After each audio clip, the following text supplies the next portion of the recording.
নমস্কার বন্ধুরা, আজকে মাত্র হাফ চামচ তেলেই তৈরি করে দেখাবো মুচমুচে বেগুন ভাজার পদ্ধতি।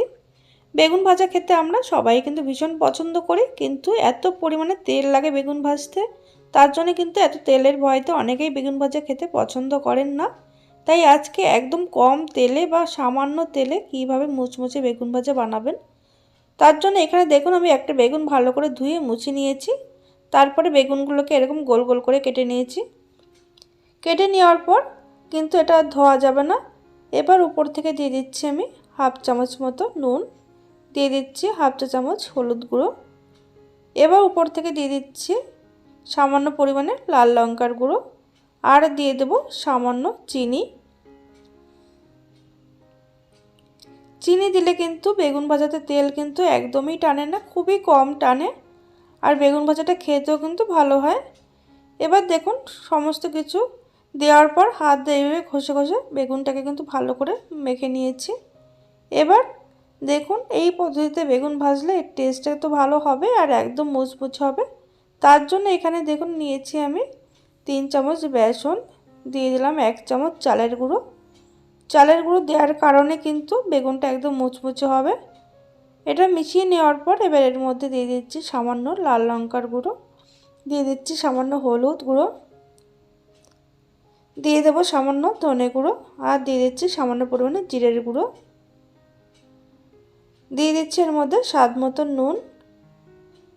এবার শুকনো উপকরণগুলো কিন্তু খুব ভালো করে মিশিয়ে নিতে হবে।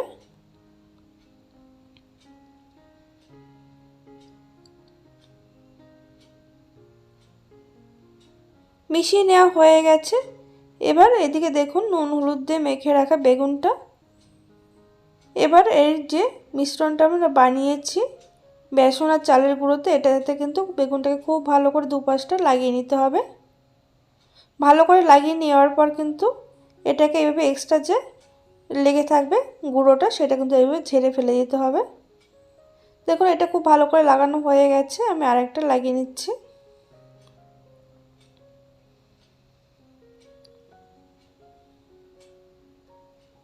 এইভাবে সবগুলো বেগুন কিন্তু লাগিয়ে নিতে হবে।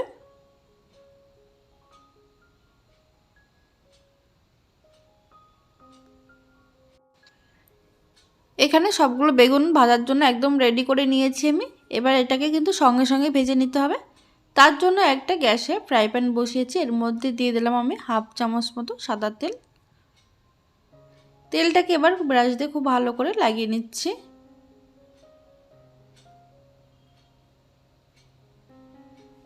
তারপরে বেগুনগুলো আমি দিয়ে দেব। গ্যাসের এই সময় কিন্তু লোতে রেখেছি।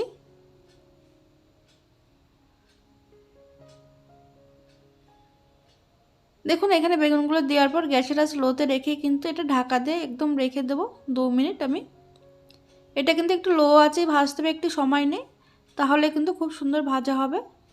দেখুন 2 মিনিট পর আমি ঢাকনাটা খুলে নিচ্ছি, উপরটা কিন্তু একটু ড্রাই হয়ে গেছে। এবারে বেগুনগুলো কিন্তু আমি উল্টে দেব।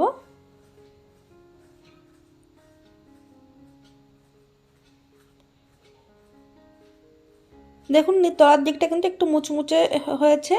এবার এটাকে উল্টে দেওয়ার পর গ্যাসের আঁচ আবারও কিন্তু লোতে রেখে আরও 2 থেকে 3 মিনিট ঢাকা দিয়ে রেখে দিতে হবে।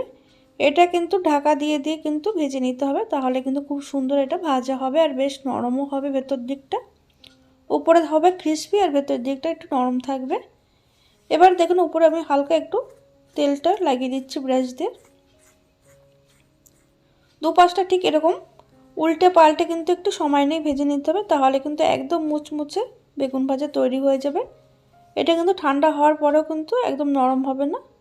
তাহলে বন্ধুরা আপনারা দেখতেই পেলেন কত সহজে তৈরি হয়ে গেল মাত্র হাফ চামচ তেলে মুচমুচে বেগুন ভাজা। এটা গরম গরম ভাত হোক বা ডাল ভাতের সঙ্গে বা খিচুড়ির সঙ্গে খেতে কিন্তু অপূর্ব লাগে। তাহলে আজকের রেসিপি যদি ভালো লেগে থাকে লাইক কমেন্ট শেয়ার করতে ভুলবেন না, আর চ্যানেলটিকে সাবস্ক্রাইব করে পাশে থাকবেন।